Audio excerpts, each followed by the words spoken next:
We are still going through Matthew. This is, whoop, you okay over there, Esther? Okay. This is Matthew's fourth section as I have broken it down, going from about the end of chapter 12 through about the middle of chapter 16, so roughly about 4 chapters, which I've summarized with this sentence. Jesus has disciples who believe the signs, while the opposition becomes more stubborn. And we're going through really the last half of this section, which is more story-based. The first part was more parables of Jesus himself, and the rest of this section really is stories about disciples and doubters, as I've called it. So a bunch of stories about Jesus interacting with people, some of whom are believers and some of whom are most decidedly not believers. Now, we've spent the past 2 messages on a single passage here in Matthew 15, and today's message is going to be the final message on this passage, so we'll finally be done with it and ready to move on after today. But I'm going to read Matthew 15, verses 1 through 9, which is what we've already covered, and then I'll read verses 10 through 20, which is really the part we'll be focusing on today. So Matthew 15, starting in verse 1. Then Pharisees and scribes came to Jesus from Jerusalem and said, "Why do your disciples break the tradition of the elders? For they do not wash their hands when they eat." He answered them, "And why do you break the commandment of God for the sake of your tradition? For God commanded, 'Honor your father and your mother,' and whoever reviles father or mother must surely die. But you say, if anyone tells his father or his mother, 'What you would have gained from me is given to God,' he need not honor his father. For the sake of your tradition you have made void the word of God. You hypocrites! Well did Isaiah prophesy of you when he said, 'This people honors me with their lips, but their heart is far from me. In vain do they worship me, teaching as doctrines the commandments of men.'" So that's the part we've already covered. Now the last part of the passage is the part we're going to focus on today. "And he called the people unto him and said to them, 'Hear and understand. It is not what goes into the mouth that defiles a person, but what comes out of the mouth. This defiles a person.' Then the disciples came and said to him, 'Do you know that the Pharisees were offended when they heard this saying?' He answered, 'Every plant that my heavenly Father has not planted will be rooted up. Let them alone. They are blind guides. And if the blind lead the blind, both will fall into a pit.' But Peter said to him, 'Explain the parable to us.' And he said, 'Are you also still without understanding? Do you not see that whatever goes into the mouth passes into the stomach and is expelled? But what comes out of the mouth proceeds from the heart, and this defiles a person. For out of the heart come evil thoughts, murder, adultery, sexual immorality, theft, false witness, and slander. These are what defile a person, but to eat with unwashed hands does not defile anyone." So today's message has some pretty important words, and for the benefit of those of you kids that always come up and ask me these long lists of questions about the words I use, there are 3 here I want to talk about ahead of time just to make sure you at least understand them. So the first one is this idea of defilement, or being defiled. Now what we mean by that is if God looks at you and considers you dirty, that's defilement. That's being defiled. That's the best way I can explain that to you briefly. The next word is purity, or being pure. This is the opposite of defilement. This is when God looks at you and considers you clean. Okay, that's pure, or purity, as we call it. And the third word is the heart, which I'm sure you're familiar with as the thing that beats in your chest. But when the Bible talks about the heart, it very often has these ideas regarding your mind, like what you think, what you feel, your desires, your attitudes about things, and the choices you make.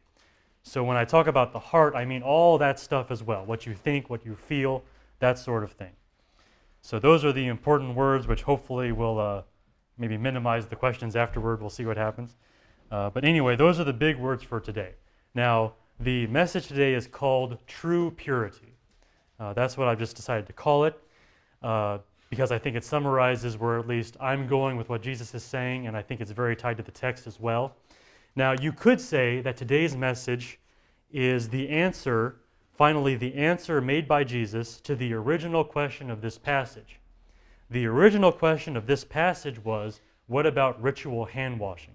Why do your disciples not wash your hands in this ritualistic way before they eat? And Jesus, of course, gets pretty far away from that original question. Here he seems to come back and answer it. He comes back around to this idea of what goes into your mouth does not defile you. It's what comes out of your mouth that defiles you. Now, Jesus therefore uses this question and this answer to move pretty far forward into something much bigger and much more important. So he's moving into weightier matters. And in the last half of this passage, verses 10 through 20, Jesus really does get into this idea of true defilement, what actually defiles a person. And of course, from there, you can go to the opposite idea about true purity and what that is. And that's kind of where I'm going by the end of the message. I think it's all tied together, so I'm sure it'll be natural. But that's what I'm talking about today, true purity. My outline has 4 points, pretty tied to ideas here in the passage. First of all, that focusing on ritual is a sign of incurable spiritual blindness, as exemplified by the scribes and the Pharisees most explicitly here in the passage. Secondly, that true defilement is caused not by neglecting ritual, but by a wicked heart. So Jesus putting his finger on the real problem with these men and all men like them. Then thirdly, the new covenant focuses on heart purity to the complete exclusion of ritual purity. So one of the big differences between the new covenant and the old covenant, between Israel and just the things that Christ requires of us and how different that is from things that God has required in the past. And then finally, last point, that only God can make your heart pure, which is not exactly in the passage, but which I think is important to talk about before I leave this passage. So I definitely want to get that in there. Now, ultimately, Jesus is answering one major question, and this is a question that underlies the debate that's here in this passage. And that question is, how can a man be pure before God? How do you get to this point of purity? What do you have to do to get that? Now, there are relatively few statements that you can make about every single living person in the whole world, but here is one of them. We all want to stop doing certain things, but we still have not stopped. Even those of you that have had a fair measure of success in the Christian life, maybe, if you want to put it that way, have seen the transforming work of God in your life, there are still things that you're trying to get past. And there are even more people in the world that say, oh yeah, I should stop doing this, and they don't even make any effort, and they're not anywhere. They're not anywhere along the line of overcoming those things. That's just the way it is to be a sinful person. You all want to stop doing things that you can't stop doing. You have that kind of defilement there from your heart going out into your life. And no one can ever have any peace until they come to terms with that fact and somehow start to get around it, to begin the process of becoming pure in that way. Now, what Jesus says in this passage is very relevant for that whole problem. This is answering a huge problem that covers the entire world. Jesus talks about true defilement. He talks about it as being a problem of the heart that infects your entire life. And he takes us, I think, a step in the direction of dealing with that problem. So this is very much a passage, although it seems to start out with this very strange ritual that the ancient Jews had that we don't really care about, it actually does get into these matters that are very universal and very important for everyone in their standing before God. And that's where we get into this issue of true purity, as I said this message is really about. So to begin with my first big point here, to begin really at the beginning where Jesus starts, that focusing on ritual is a sign of incurable spiritual blindness. And I will break down all those words that I'm throwing at you. But first, to jump immediately to the chief example, the scribes and the Pharisees, the people that Jesus is arguing with in this passage and many others. The scribes and the Pharisees were blind in their devotion to ritual. It's as though they can't see. It's as though they're blind. Now, Jesus says that the scribes and the Pharisees are, of course, blind people leading other blind people. They're the blind leading the blind is the famous analogy he uses for them. And when Jesus calls them blind, I didn't really think of it this way until just recently, but when he calls them blind, I really think it's a great description in a lot of ways. It's actually very perfect, because it's as though these men cannot even read the Scriptures when you think about it. I mean, the scribes are the experts in the Scriptures. The Pharisees are their most devoted followers. You would think these are people that would know the Scriptures very well. But it's actually as though they can't even read it at all.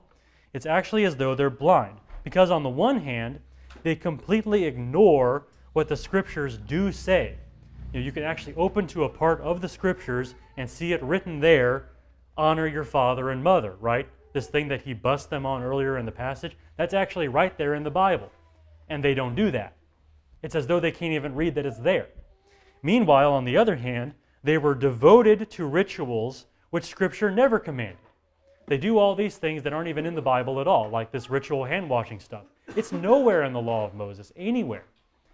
It's as though, again, they haven't even read the Bible, or as though they can't read it. It's almost like they just kind of guess at what God requires. It's as though the Bible is just kind of gone, as though they can't see it. Blindness, I think, is really fitting just in the way they interact with the Word that God has given, and which they could read, but it's as though it's just like not there. It's as though they're actually blind. So it really is a good analogy, a good metaphor for what they're like and their blindness. Now, to add on top of that, this blindness of the scribes and the Pharisees destroyed them and other people. As I said, Jesus says they're blind guides leading the blind, and what happens? They both fall into a pit. You're just thinking about that thing we had you kids do on Wednesday night with the obstacle course. You're walking around blind. You had someone to guide you. But what if the person guiding you was blind? I mean, what if they were just as blind as you were? You'd both be stumbling around. Well, that's how Jesus says these people are. They're blind guides leading the blind. They're trying to be these great teachers of the law of God and these great examples of righteousness. They're just stumbling around, and everyone that follows them stumbles around too, and they fall into a hole. And then they have this, and then they have that problem. So imagine that. Imagine, for example, that you were a Jew living back at this time, and you want to serve God. You've decided that you've been wicked long enough, you're going to be holy from now on. And in your earnestness, in your seriousness for that, you seek other people that are holy. And of course, there's no one more holy than the scribes and the Pharisees. I mean, these are the experts in the law. These are the people that have committed themselves to following the law of Moses. So you go to them, and you ask them, what do I need to do to be pure in God's sight? How do I become holy? And they tell you, well, keep the traditions of the elders. Keep all these traditions we've had for all these centuries. And he says, okay, well, what are they like? What kind of traditions are they? And they say, well, like hand washing. Every time you go to eat a meal, hold your hands like this, someone will pour water on them. Hold your hands like this, they'll pour water on them again. Hold your hands like this again, they'll pour water again. Do this, and you're pure now. Things like that. And of course, you give yourself to those things because you're ignorant, you don't know any better. But that's exactly what was happening back then. You have these people who maybe really did want to serve God, but then that honest desire was totally swerved off track by these men who had this complete wrong idea of what it meant to be pure in God's eyes. Their blindness destroyed themselves, but also destroyed a lot of other people as well. That's what was happening in Israel when Jesus was walking around and teaching.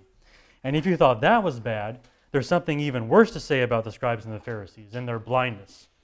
Their blindness was so incurable. That is to say, it cannot be cured. It can't be healed. There's no way to fix it. Their blindness was so incurable that Jesus tells his disciples not to bother with them. Like, don't even try. His phrasing is, let them alone. Don't even bother trying to correct them. Ages ago, I taught on Matthew chapter 7, right? That was probably like 100 years ago or something. And when I was teaching there was this verse we encountered. Matthew 7, verse 6. Jesus says this, do not give dogs what is holy, and do not throw your pearls before pigs, lest they trample them underfoot and turn to attack you. A very enigmatic statement, not very clear what it means. I spent a whole message on it trying to walk you through my understanding of that verse. And when I taught on it, I said that Jesus forbids us from wasting truth on people who refuse to hear. I mean, the people that are just so closed off, hard-hearted, don't bother. It'd be like taking a string of pearls and throwing them to a pig. It's just no good. Absolutely no good. And you're only going to hurt yourself at best. Now, as Exhibit A of that rule about not throwing your pearls before swine and giving what is holy to the dogs, I give you the scribes and the Pharisees. This is my great example, and I think I used them back then as well. Jesus says, let them alone. Don't bother. It'd be like throwing your pearls before swine to try to correct these guys. That's how bad it is. And that's a staggering thing to say. I mean, don't bother trying to convert them. Eternal life offered by God. Believe the gospel, but don't bother telling these people because they will not bother. Let them alone. That is a horrible state to be in. That is a terrible thing to talk about. But really, think about this. Think about another Pharisee you know, Saul. You know, the guy we know better as Paul, who was a Pharisee. What did it take to convert that guy? I mean, he was running around throwing Christians in prison, you know, voting to have them executed. I mean, this guy was just totally closed off. That guy was not converted until Christ himself appeared to him, struck him with literal blindness, you know, to complement his real blindness, struck him with literal blindness and left him alone for a few days until some Christian finally came and talked to him, only because Christ commanded him to go talk to him, and only after all of that was that Pharisee converted. It took a lot of work. I mean, it took Christ himself to convert Saul. Now, for comparison's sake, just for comparison, let's take another guy, Nicodemus, the thieving tax collector, the guy that everyone knew was a white-collar criminal. What did it take to convert that guy? Well, Jesus just invited himself over for dinner. I mean, he's like, hey, Nicodemus, I'm going to eat at your house tonight. And Nicodemus sold. He's a Christian now. He's going to sell everything he has, give it to the poor, restore everything. He's wronged people. I mean, it's just the total contrast there. I mean, Pharisee, nearly impossible to convert, takes a miracle of God to do it. You know, the hard-hearted sinner, but, you know, not that kind of sinner, not the kind of religious hypocrite like Saul was back then. This guy converted practically easily. I mean, the contrast there is amazing. And in evangelism, I think this really hits the ground here. In evangelism, you see this a lot. You see these people, and you think, oh, they're so wicked. You know, they're so openly hostile to God. I wouldn't even bother telling the gospel to them because they won't even listen. I think Tim Conway was that way when he was converted. You know, just so wicked, don't even bother with them. But it's really the other way around. The people you don't bother with are the religious people. I mean, the people that are in church every time the doors are open, who have, you know, their doctrinal statement memorized, who are this, that, and the other. I mean, those kinds of people. Those are the people that are closed off. If there's anyone with whom you should not bother, anyone to say, let them alone about, it's those kinds of people. It's the exact opposite of what we normally think. But anyway, that's where these scribes and Pharisees are. They are so hard-hearted in their hypocrisy and in their legalism and in their shallow religion and in their rituals. There's just no purpose. I mean, don't even bother trying to correct them. It'd be like throwing your pearls to a pig. That's exactly what it's like. Now, to go this a little further with this, there's another earlier passage here in Matthew that I wanted to talk about with regard to this, and another passage where Jesus is arguing with the Pharisees in particular. Matthew 12, verses 31 through 32. This is Jesus talking to them, the Pharisees, as he argues with them. Therefore I tell you, every sin and blasphemy will be forgiven people, but the blasphemy against the Spirit will not be forgiven. And whoever speaks a word against the Son of Man will be forgiven, but whoever speaks against the Holy Spirit will not be forgiven, either in this age or the age to come. You know, the infamous unpardonable sin, the unforgivable sin, which I spent four messages talking about, and I don't want to summarize them all here, but I do want to say this one thing. When I talked about that passage, I made the point that I don't think the scribes and the Pharisees, by this point in Matthew, had committed the unpardonable sin. The question is, okay, have they done it? Have they crossed the line into being beyond forgiveness? And I made the argument back then that probably back in Matthew chapter 12, they had not gone that far, because Jesus' response to them is relatively reserved, you know, compared to things he says to them later. Relatively reserved, not so in your face. He's actually reasoning with them in this passage. He's actually making arguments for why he does not cast out demons by Satan, as they were accusing him of doing. So you see him sort of reasoning with them, not being so brutal.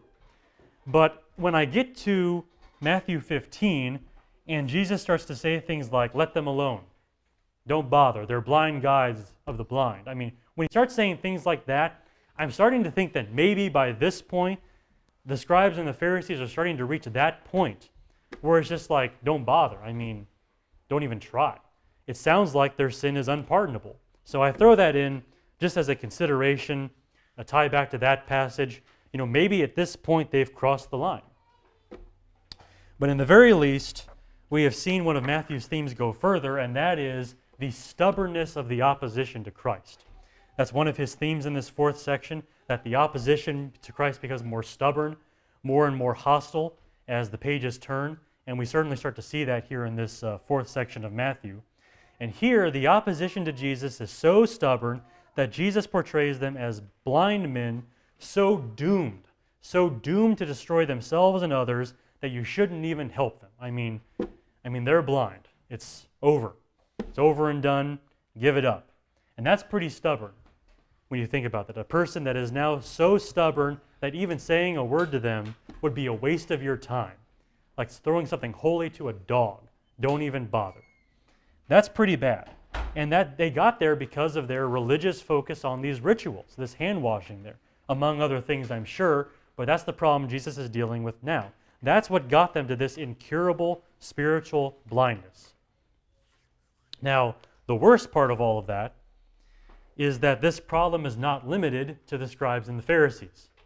And we'd love to believe that it was a problem 2,000 years ago in one place in the world, but that is not the case. Humans have been plagued by this kind of blindness for all recorded history. This incurable spiritual blindness that results, at least partially, from this dead ritualistic religion. I mean, it's been a problem for all recorded history. Nearly all organized religions, and many of the unorganized ones, are filled with ritual. This is a key component. If you consider yourself a religious person, I almost guarantee you have your set of rituals that you follow.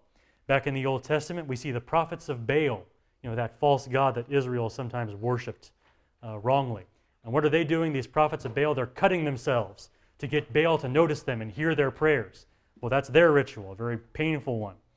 But you go to other religions entirely. You have Hindu temples. In Hindu temples, I didn't know if you know this, they very often have this ritual where they put the gods to bed. At the end of the day, the gods have had a long day. They need their rest, so you're going to put the gods to bed. And it's very ritualistic. Well, there's their ritual. And then in Christianity, you have everything from lighting candles to making a Christian flag and pledging your allegiance to it, for whatever reason they do that. I mean, there's rituals all over the place. You go to any religious crowd, there are rituals. Religions are full of them. As to why that happens, it's very simple. I mean, it's wicked people, and it allows them to feel clean in the eyes of God, even though they're not clean. It provides them a way of saying to themselves, I am pure, when they are not pure. Ritual allows people to do something for God, or at least a God, which still requires no burden on their day-to-day life. They walk into this building, they do these things that are very religious looking, and then they leave that building, and they're exactly the same as they were before. No change. But they can trick themselves into thinking that they're serving God because they're doing these rituals over here. And in so doing, they feel pure. They're still defiled. God still looks at them and sees dirt. But they feel pure, and they've tricked themselves into thinking that way. But in reality, they're even more defiled than they were before because now they've added hypocrisy to their list of sins. They have tried to put on this air of being religious when in reality they're just not. They're going through the motions, as we say, but it's all fake. And this incurable spiritual blindness, as I've called it, fostered by this focus on ritual, is alive everywhere. I mean, long after these scribes and Pharisees went to hell in their blindness, it's still a problem. Everywhere. Everywhere in the world. So it's a very important thing to discuss. Now, Jesus does not stop there, just hammering away at these false notions of defilement. He goes on to discuss true defilement. And this is where we get to my second point here about true defilement and what that's like. According to Jesus, true defilement is caused not by neglecting these rituals, but by a wicked heart. There is the source of your defilement, a wicked heart. Now that sounds very old news to us, I think, because we're very used to that idea. It was also old news in the days of Jesus, because Jesus was not the first person to talk about this. The prophets of Israel were very often hammering away at the Hebrews on this very point, that all of your external stuff is no good, that God requires more than that, but it's still a problem. It was still a problem by Jesus' day, it's still a problem in our day, so we're still going to talk about it. This empty ritualism that is found in most religions requires us to keep talking about true defilement of the heart and how that is the real problem. So, true defilement is caused by a wicked heart. We're going to talk about it again. In all that Jesus has said in this passage so far, for the first 9 verses, he has not yet stated an actual cure for the problem. How do you actually get to the real purity here? You get to the idea that he wants you to avoid this ritual purity that the scribes and the Pharisees are practicing, because that's all fake, it's not real.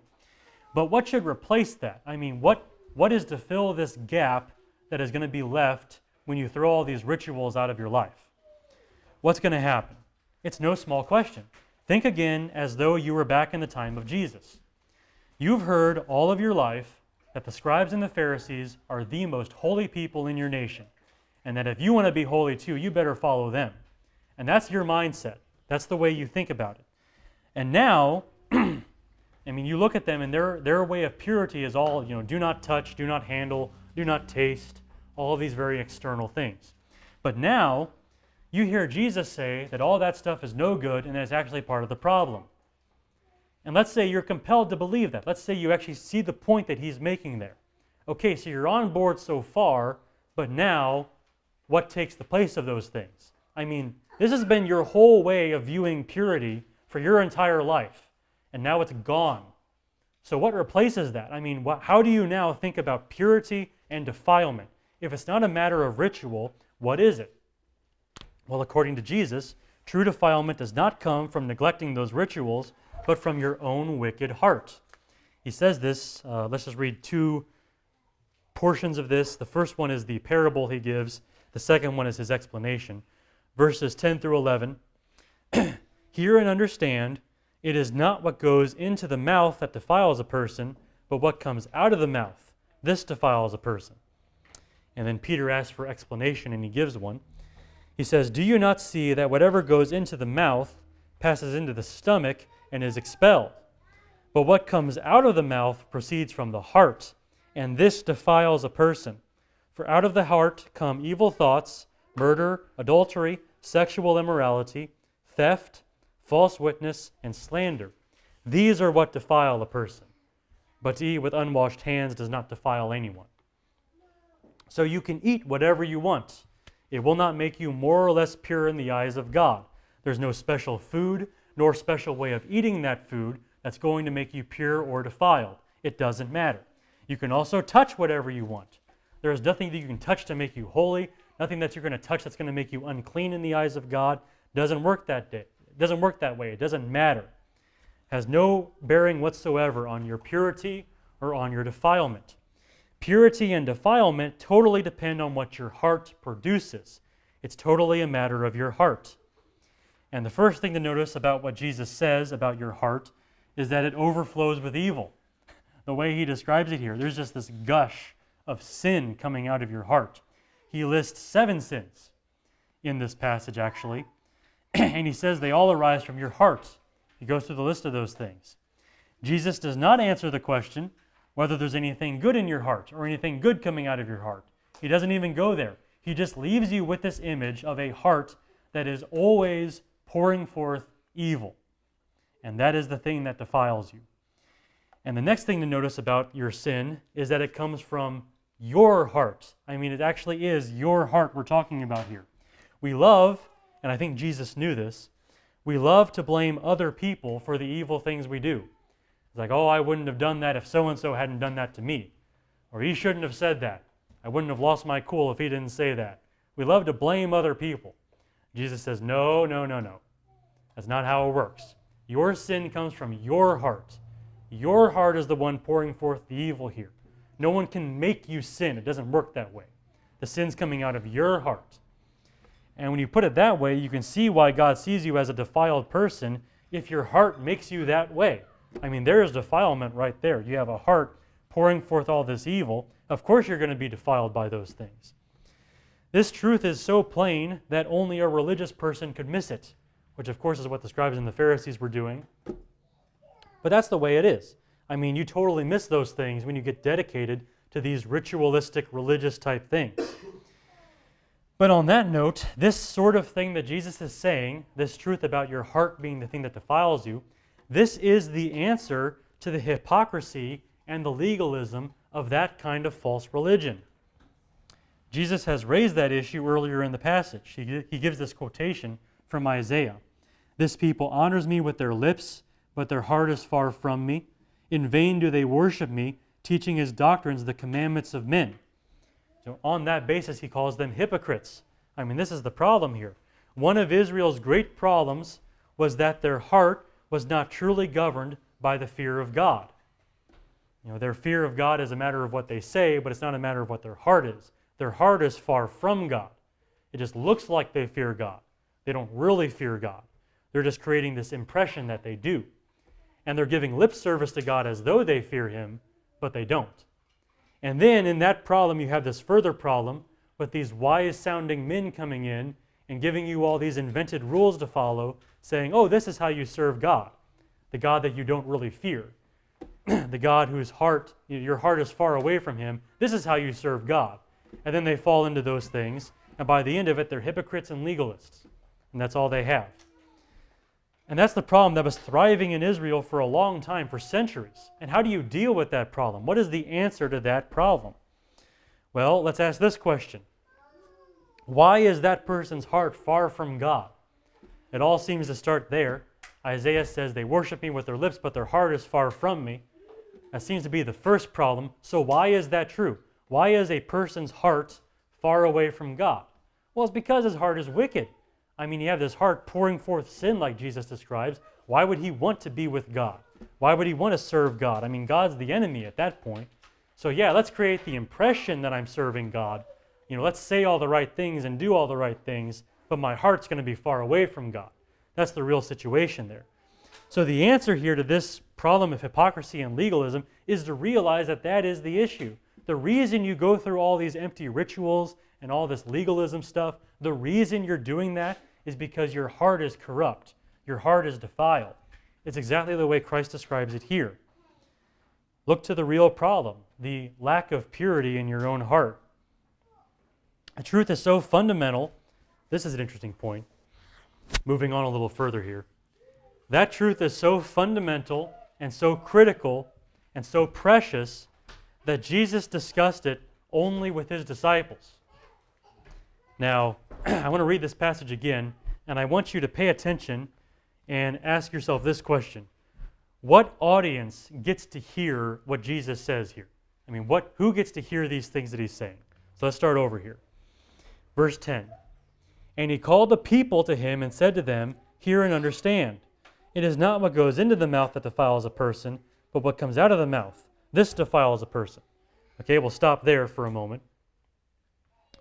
So he calls the people to them and he says this to them. So where are the scribes and the Pharisees? Well, he doesn't say it to them. You know, for all we know, they're gone. Later on, you know, Peter talks about them as though they're far away at this point. It's the people that get to hear this, but what do the people get? They get this parable. They get this kind of cryptic saying about, oh, it's not what goes into your mouth, it's what comes out of your mouth that defiles a person. So they get some things, but they don't really get a clear explanation. So then we keep going. Then the disciples came and said to him, do you know that the Pharisees were offended when they heard this saying? And he answered them, every plant that my heavenly Father has not planted will be rooted up. Let them alone, they are blind guides, and if the blind lead the blind, both will fall into a pit. But Peter said to him, explain the parable to us.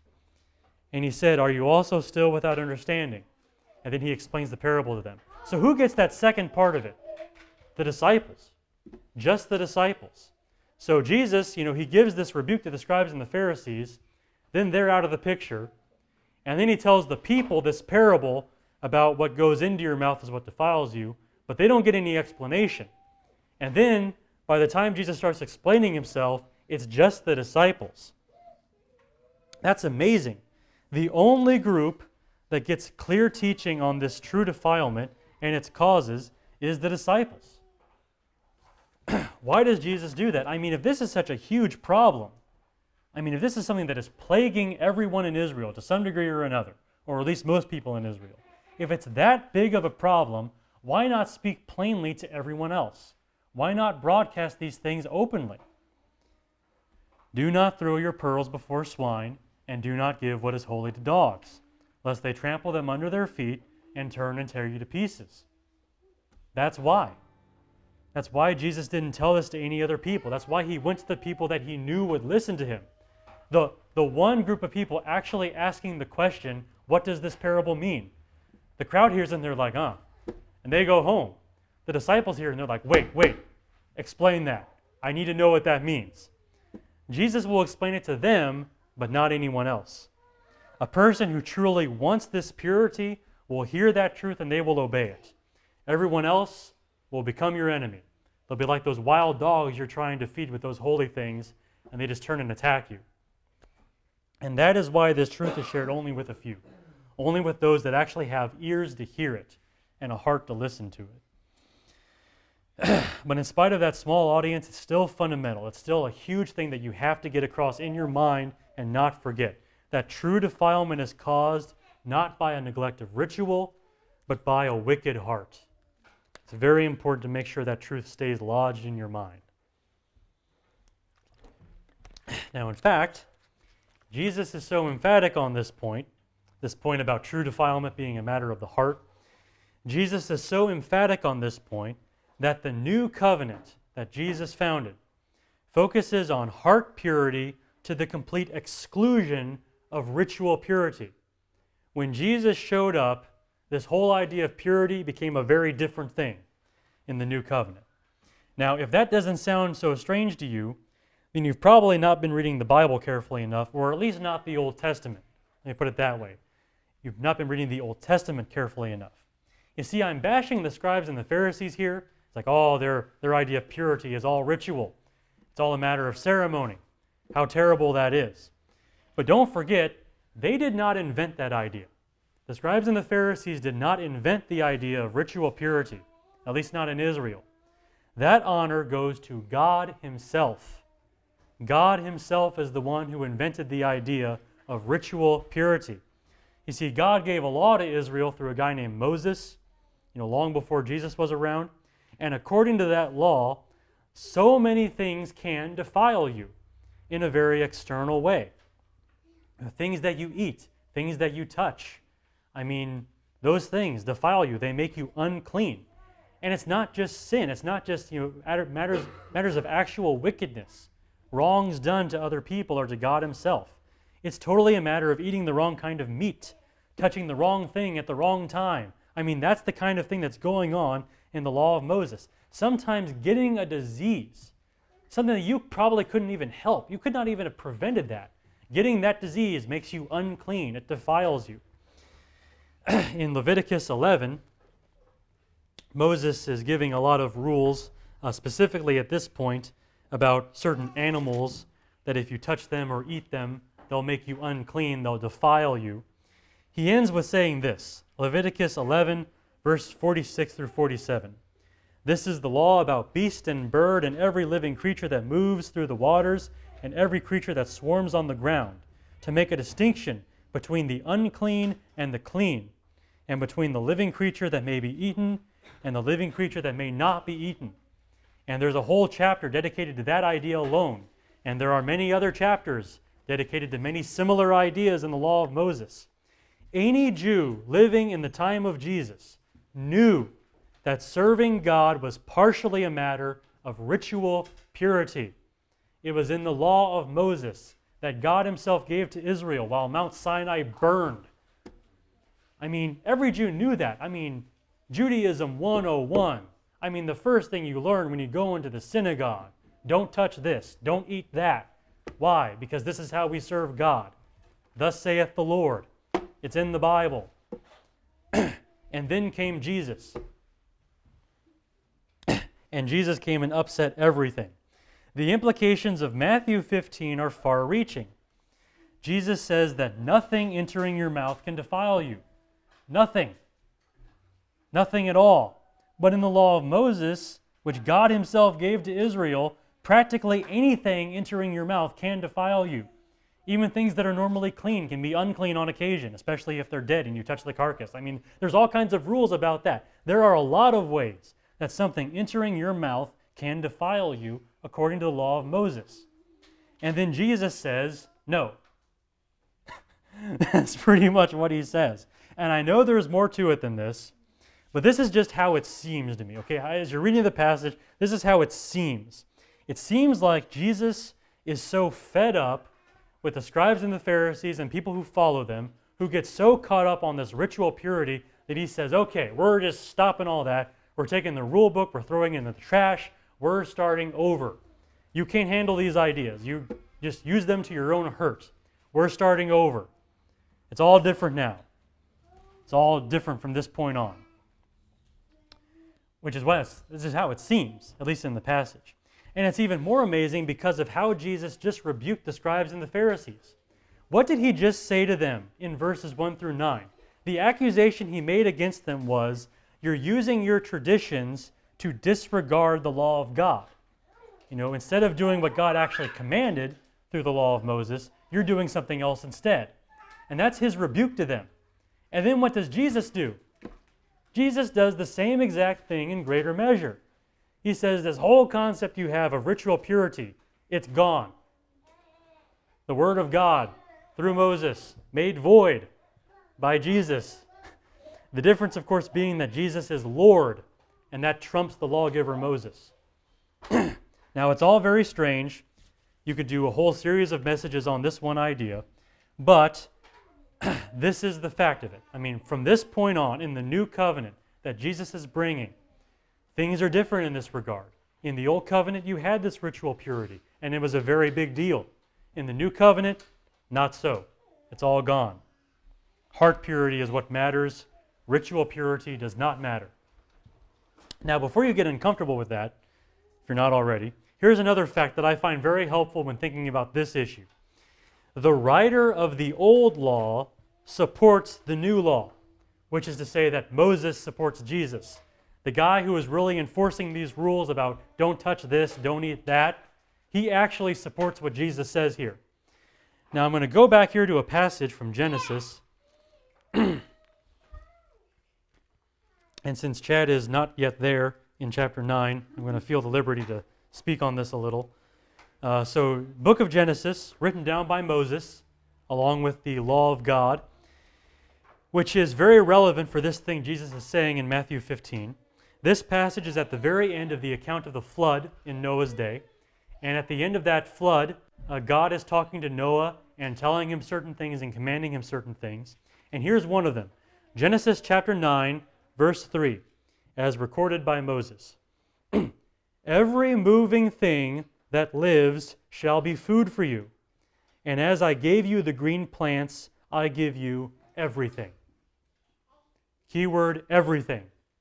Can be eaten, which is to say that nothing is off limits.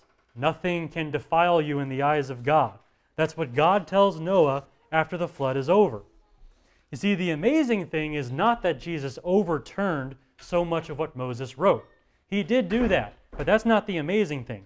The amazing thing is that Moses had a law at all. I mean, that Moses actually comes in here and starts making all these rules about clean and unclean animals and what you can eat and what you can touch.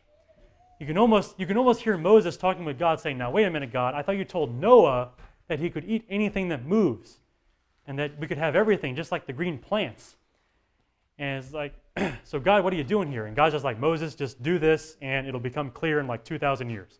I mean, just that's the thing that's happening here.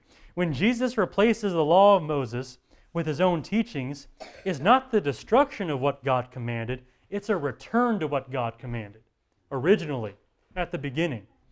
And there's a lot of details there. Again, we could do a whole series on that, and we're not going to do that now because we're teaching through Matthew. But Jesus' teachings here are actually supported by the very first book of the Bible, written by the same person that gave that law that Jesus now cancels out. That's the way it works. It's amazing. And since Jesus' teachings are on such solid ground, follow them. Let's bring this around to the main point here. Do as Jesus says here, okay? It's fitting that in the New Testament, we have only 2 rituals, right? As you're reading through the pages of the New Testament, the last part of your Bible, there are only 2 things that really qualify as ritual. You have baptism and you have the Lord's Supper. I mean, that's basically what you have. Those are the closest things that we have to ritual. Every other command is about forming a good heart with good conduct founded upon genuine love. Everything else that God commands us in the New Covenant is based on those ideas. Ritual isn't even really there except these 2 things. I mean, one thing you do at the very beginning of your Christian life and one thing that's done very briefly as we get ready to have our meal. I mean, that's it. I mean, that's all the ritual you have in the New Testament. So, now that you've been freed from an empty ritualism, do not return to it. Don't start creating all these rituals because you feel holy, because they make you feel pure. Jesus has delivered you from that because you can't purify yourself in those ways. It just doesn't work. So don't try it. Don't try it. When Matthew wrote this passage, I think it was a very clear call to his fellow Jewish Christians to forsake ritual as a way to fight defilement. I mean, Matthew wrote this. He was very much a Jew himself. I think he was writing to Jews in his own country, Jews that were probably still very influenced from those ideas, not just from the scribes and the Pharisees, but even from the Old Covenant itself, from the law of Moses. And I think when Matthew includes this passage, he's trying to get them to see, hey, things are different now. Don't go back to the old ways. Jesus has something new and better. He's clarified this whole matter of defilement. Don't confuse it again by reintroducing rituals. You know, whether that's lighting candles or saluting a Christian flag or something or whatever it is. And there's no end to the imagination of Christians creating rituals. But stop it. That's not what Jesus has in mind for the new covenant. I know we're not tempted by hand washing. I know that this whole, this, I know that whole thing doesn't really tempt you as a way to holiness. But there are a lot of things that tempt a lot of people to false notions of purity and a false sense of peace with God, and they're all based around ritual. Oh, I went to this building. I bowed my head during prayer. I stood up and sat down when the preacher told me to during the schedule of the ceremony, and on and on and on. There are all these rituals that people use to blind themselves and damn others. Just stay away from it. I mean, I'm glad we're so plain here. I really am. There's not a whole lot of ritual to stand on here. That's the way it's supposed to be. That's the impression you get from the New Testament. You're in the new covenant made by the very blood of Jesus, and that covenant focuses on heart purity to the exclusion of anything else. So don't go back to the other stuff. That stuff is done. Jesus threw that rule book in the trash. It doesn't work that way anymore. Okay, last point. The one where I said I was somewhat going beyond what Jesus was saying, but still very much in an important direction. That only God can make your heart pure. That's pretty much the point to make, that only God can make your heart pure. Now, I began the message with a question. How can I be pure before God? How do I actually get to this point where God sees me as clean and not as dirty? I mean, what do I have to do? Well, let's answer that question. And at this point, you probably think you already have the answer. The answer is I should purify my heart, right? I should, do heart surgery to some degree on myself and purify my heart. We've seen how ritual purity fails to answer the question. You want to be pure before God? Ritual purity doesn't work. It doesn't work that way. We've seen that the true cause of our defilement is the heart that pours out evil. We've seen that the purity of the heart receives so much focus in the new covenant that ritual purity is abandoned altogether. I mean, so far, all signs point toward fixing your heart as a way to be pure before God. We're going in that direction, right? Toward the heart. If you have a problem, you deal with the source of the problem. Isn't that the wise way to deal with something? I mean, if a pipe is spewing out water, you want it to stop, you turn off the water. You want to chop down a tree, you don't chop it down branch by branch. You go for the trunk of the tree.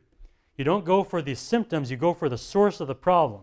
So you might think if you want to be rid of your defilement before God, you got to fix your heart. You got to purify your heart so that it won't defile you anymore. In fact, there is even a biblical command to that effect that might encourage you in this direction. Ezekiel 18:31, one of the things he says to Israel, "Cast away from you all the transgressions that you have committed, and make yourselves a new heart and a new spirit." And there you go. Make yourself a new heart and a new spirit. Cleanse your heart. Purify your heart. There you go. The answer is to make a new heart for yourself. So the question, how can I be pure before God? The answer is purify your heart. There, we've done it. We finally arrived at the answer. Now, how do you do that? How do you purify your heart? What do you have to do now? This is the critical moment, right? The moment we've been waiting for, this universal human problem, wanting to be free of defilement in the eyes of God. And you're just inches away from that. You're inches away from solving the problem of being defiled. All you have to do is make your heart pure. Now, how do you do that? You're on the verge. If you can just take one more step and figure out this one last question, you'll be there. How do you purify your heart? Well, the problem is you can't purify your heart. That's the problem. You're right there at the very edge of the answer, and you cannot take the last step. Can't be done. To give you another verse from another prophet, Jeremiah 17, verse 9, somewhat well-known verse, says, "The heart is deceitful above all things and desperately sick. Who can understand it?" Now, that passage raises three huge problems for any effort you might make to purify your own heart. First, your heart will lie to you. It says your heart is deceitful above all things. Think of the biggest liar you've ever known. Your heart is twice as bad because your heart is deceitful above all things. Your heart will tell you, "I'm pure now. You can stop striving. You fixed me. I'm clean." And it's just lying to you, which is just to say that you're lying to yourself, which is a very, split personality kind of thing. But that's what's happening. Your heart is that deceitful. Secondly, the sickness of your heart is desperate. That's the word he uses. It's desperately sick. It's not the kind of disease with a cure. It's not like you say, "Oh, I have a cold, I'll just wait a few days, it'll be gone." Or, "Oh, I have this sickness, I'll take this medicine, then I'll be better." No, this is like a terminal illness. There is no cure. A cure is $1 million and 10 years away. But you have it now. You're desperately sick. That's the kind of disease your heart has. Finally, you can't even understand your own heart. Jeremiah asked this question, who can understand the heart? No one. Your heart is like a maze or a puzzle that you can't solve. For me, it's like the Rubik's Cube. I know people can solve those things. Maybe it's not a good example, but I can't. Okay, so I sit there, and that's what my heart is like. I can't understand it. I can't figure it out. It's beyond me, which is amazing because it's my heart. It's part of me. It's what drives me. But I can't even understand the thing. How can I purify it if I don't understand it? Huge problems with this idea of purifying your heart. You can't do it. This was your one way out of your own defilement and into purity, and you can't do it. Which is why I say that only God can do it. This is the answer, that God himself is the one that has to purify the heart. I read a verse from Ezekiel a few minutes ago about making yourself a new heart and a new spirit. Thankfully, Ezekiel himself did not end there. He goes on to talk about that same idea again, this time from a different angle. Ezekiel 36, verses 25 through 27. This is God speaking to Israel. He says, "I will sprinkle clean water on you, and you shall be clean from all your uncleannesses. And from all your idols I will cleanse you. And I will give you a new heart and a new spirit I'll put within you. And I will remove the heart of stone from your flesh and give you a heart of flesh. And I will put my spirit within you and cause you to walk in my statutes and be careful to obey my rules." So the promise, first of all, is cleansing. He says, I'll sprinkle clean water on you and you'll be clean. You want purity? God's the one who gives it. I will sprinkle clean water on you. And what about your heart? You want a new heart? A new heart that doesn't spew forth evil and defile you all the time? God gives it. He says, I will put a new heart within you. Then he says, I'll put my spirit within you, and that'll make you obey my laws. God's the one who does this. The cleansing is so deep that it actually does reach your heart, and God is the one who's doing it for you. Ezekiel may command you to make a new heart for yourself, but I think that that must mean nothing more than giving your heart to God and saying, here, I can't do this. You're the one that has to do this. I'm yours, save me. That's the kind of idea that I think Ezekiel has in mind. And that is how a man becomes pure before God. God has grace on him and purifies his heart so that his life becomes pure. And that is how he escapes defilement. And that is how the story of Matthew 15 ends. For those who trust God to actually do those things and rely on him. Okay, let's go through a summary of those things, and then we'll be done for the day. So first of all, on this idea of true purity, focusing on ritual is a sign of incurable spiritual blindness. What the scribes and the Pharisees were doing with their ritual hand washings and all that, that's a sign of spiritual blindness which cannot be healed. For the scribes and the Pharisees, it was stuff like hand washing. Other religious people have other rituals. It covers the whole world, but they all cause the same thing, an incurable spiritual blindness. It will lead you to an irreversible destruction. Secondly, true defilement is caused not by neglecting ritual, but by a wicked heart. It is a problem of the heart. This is Jesus' replacement for what the scribes and the Pharisees were teaching. They were saying, you want to be pure, you got to keep all these traditions and all these rituals. Jesus says, no. The real problem with your purity is your heart, because your heart defiles you. Your heart is just coming out here with all this wickedness, and that is what defiles you. And that truth was so important that Jesus shared it only with those that he knew would listen, only with those that he knew would care. That's how important it is. It is reserved for those who actually care about achieving real purity. Thirdly, the new covenant focuses on heart purity to the complete exclusion of ritual purity.